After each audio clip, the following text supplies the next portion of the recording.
Hello friends, मेरा नाम है सुमित शर्मा और आज हम बात करने वाले हैं एंजाइना पेक्टोरिस के बारे में। तो आज का जो अपना टॉपिक है उसका नाम क्या है? Angina pectoris. तो आज का जो अपना टॉपिक है वो क्या है? Angina pectoris. सबसे पहले इस वर्ड की बात करें, एंजाइना पेक्टोरिस वर्ड क्या होता है? तो ये एक लैटिन वर्ड से है।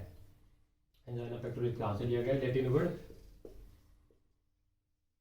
एंग्रे प्लस पेक्टस। क्लियर है इतना? एंग्रे का मतलब क्या होता है? स्ट्रेंगलिंग। स्ट्रेंगलिंग। और पेक्टस का मतलब हम सभी जानते हैं क्या होता है? चेस्ट। एंजाइना पेक्टोरिस का मतलब क्या हो गया? Strangling feeling in chest. Strangling feeling in chest is angina pectoris. और स्ट्रेंगलिंग को सरल करें तो ये क्या होता है? स्क्वीजिंग। और स्क्वीजिंग को क्या बोल सकते हैं? दबाना। जैसे गला दबाने पर जैसी फीलिंग आती है वैसी फीलिंग अगर चेस्ट में आने लगे तो उसको क्या बोलते हैं?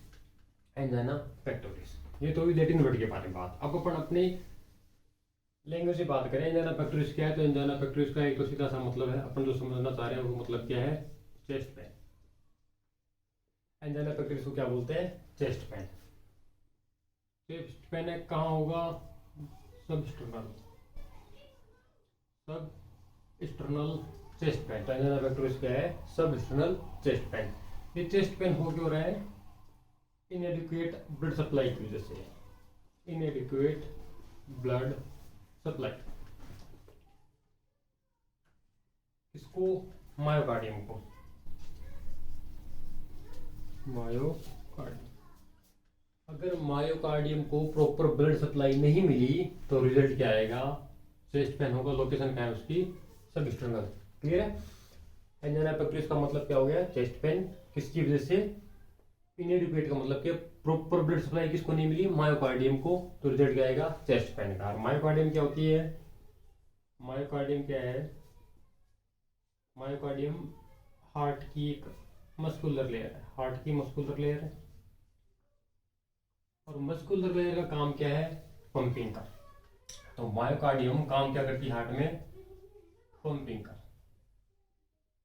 और पंपिंग करने के लिए इसको क्या चाहिए? O2। ठीक है। और ये O2 प्रॉपर मिल नहीं पाएगी तो रिजल्ट क्या आएगा? Chest pain. उसी को हम क्या बोलते हैं? Angina pectoris. क्लियर है इतना? अब समझते हैं चेस्ट पेन क्यों होता है, कारण क्या है? ब्लड सप्लाई नहीं मिलने की।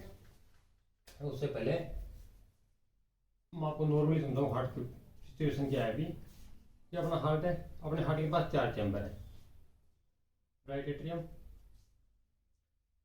Left atrium, right ventricle, left ventricle. 4 chamber अपने हार्ट के पास।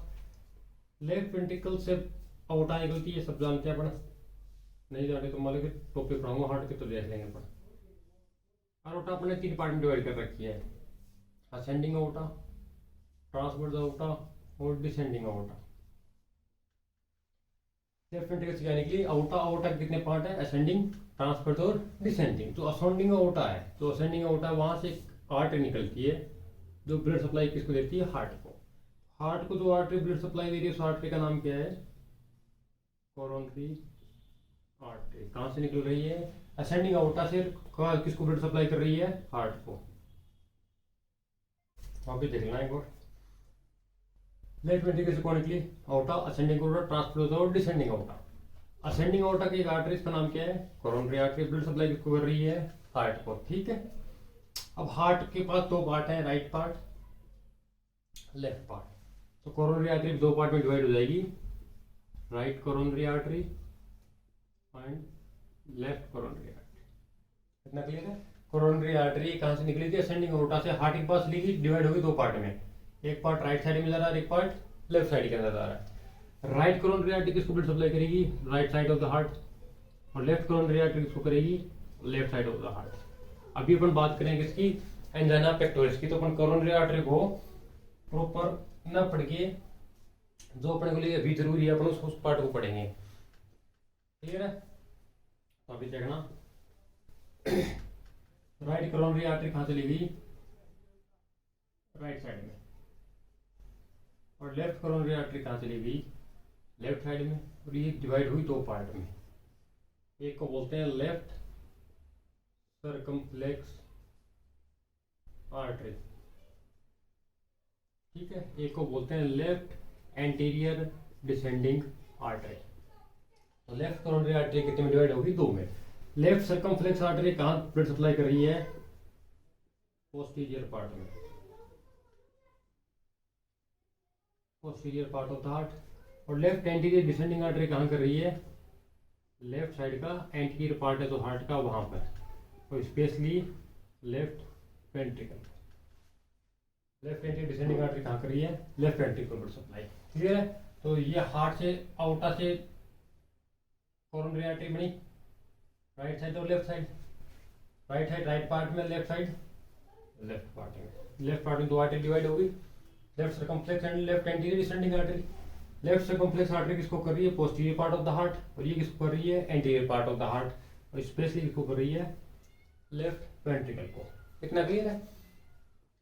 अब नेक्स्ट चीज है, ये अपने हार्ट के मायोकार्डियम, इस मायोकार्डियम को ब्लड सप्लाई करनी आई कोरोनरी आर्टरी, ये आगे डिवाइड होगी ब्रांच में, देन कैपिलरीज में।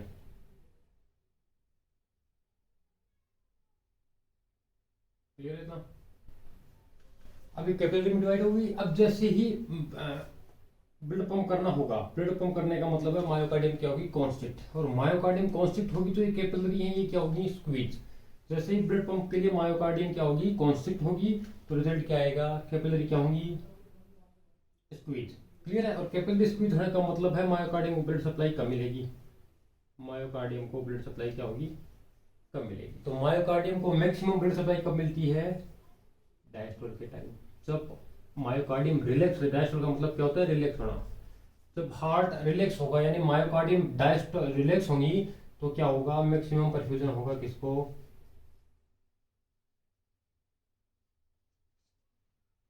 मायोकार्डियम को। इतना क्लियर है? दूसरा, मैक्सिमम परफ्यूजन के लिए कोरोनरी आर्टरी क्या होगी? Maximum dilate. जैसे ही कोरोनरी आर्टरी डायलेट होगी, मायोकार्डियम परफ्यूज हो जाएंगी। ये है नॉर्मल मैकेनिज्म, कैसे हार्ट काम कर रहा है। कोरोनरी आर्टरी आई ब्लड सप्लाई लेके, अपने डिवाइडेशन अभी पढ़ा है। ये मैकेनिज्म इसलिए समझा रहा हूँ क्योंकि कंफ्यूज न हो जाए, क्योंकि मैक्सिमम परफ्यूजन कब होता है? During diastole. इतना क्लियर है? कोई डाउट नहीं है? अब देखो, ये नॉर्मल प्रोसेस थी। अब बात करते हैं एंजाइना पेक्टोरिस हुआ कैसे। तो एंजाइना पेक्टोरिस होने के लिए पहला कोज, जो सबसे मोस्ट कॉमन कोज है एंजाइना पेक्टोरिस का, वो क्या है?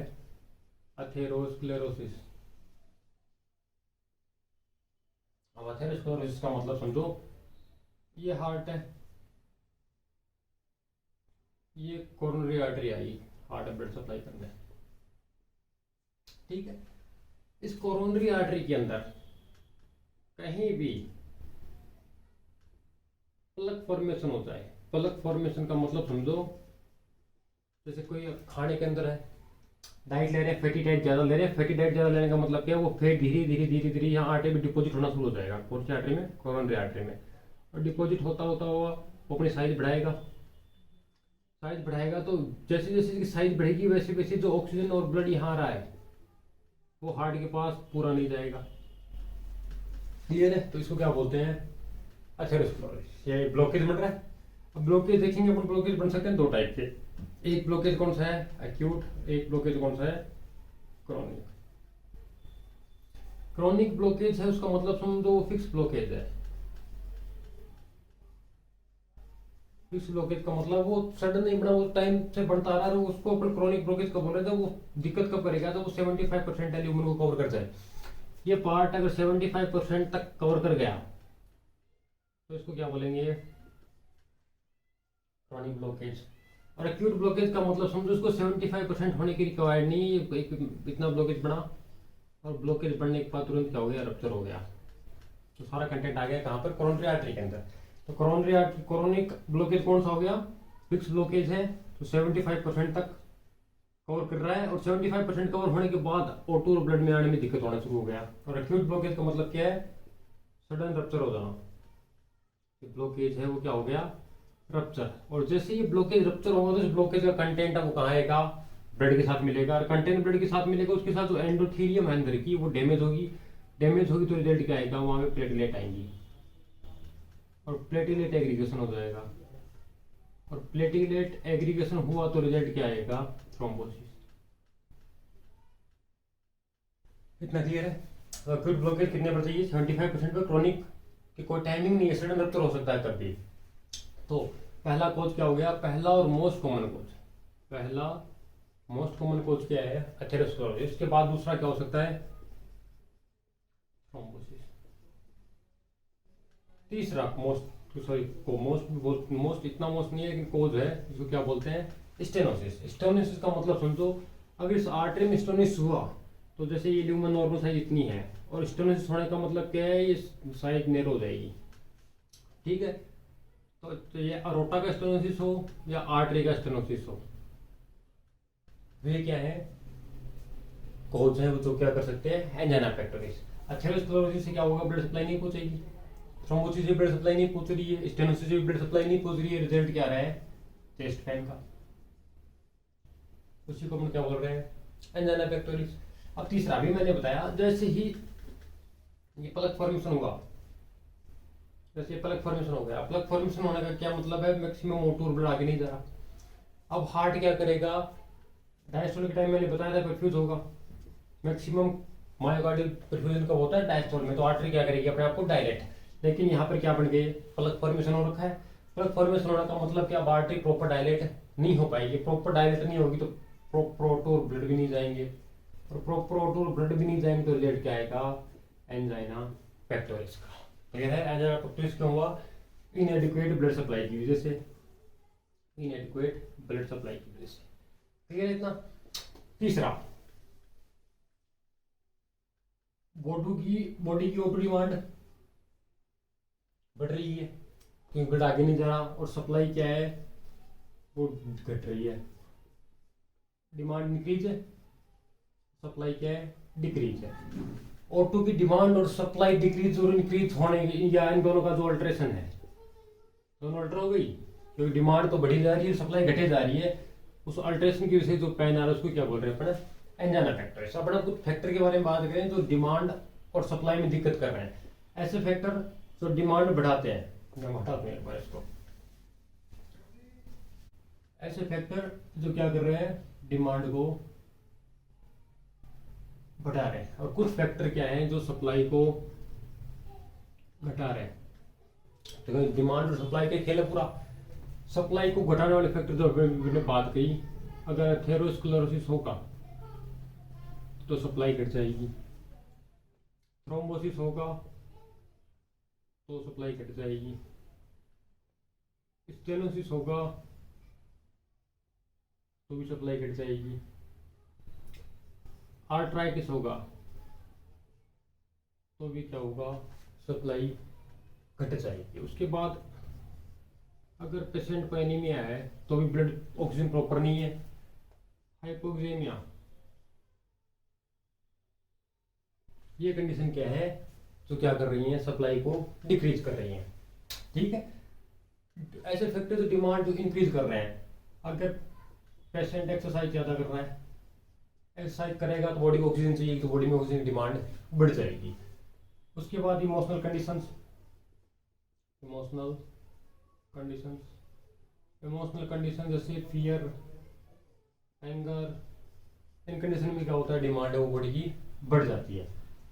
क्लियर है। अगर मील हैवी हो गया तो उसको मेटाबोलाइज करने के लिए भी क्या चाहिएगा, O2 ज़्यादा चाहिएगी। उसके बाद एक एंडोक्राइन डिसऑर्डर, इसको क्या बोलते हैं अपन, हाइपरथायरॉयडिज्म। हाइपरथायरॉयडिज्म क्या है, मेटाबॉलिक डिसऑर्डर जिसके अंदर क्या हो रहा है, O2 की डिमांड है वो बढ़ रही है।